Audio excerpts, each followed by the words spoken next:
Assalomu alaykum aziz yurtdoshlar, vatanimiz himoyachilari.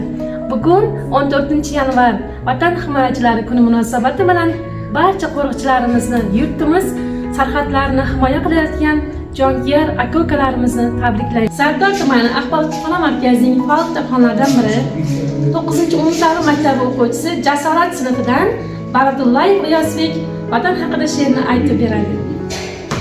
Shodon kunim o'tgansen, nodon kunim yo'qotgansen. Millat nimaligini anglagan yoshlar, saodatli elning boyligi genji, siz oltin avlodsiz, siz oltin yoshlar, vatan tayanchisiz, vatan tayanchi. Buyuk Temur qoni qoningizdadir, Jaloliddin ruhi yoningizdadir, o'zbek jon joyi joningizdadir, vatan tayanchisiz, vatan tayanchi. Ota desam qizimga, bosh egib turgan o'zing, ulug'imsan vatanim.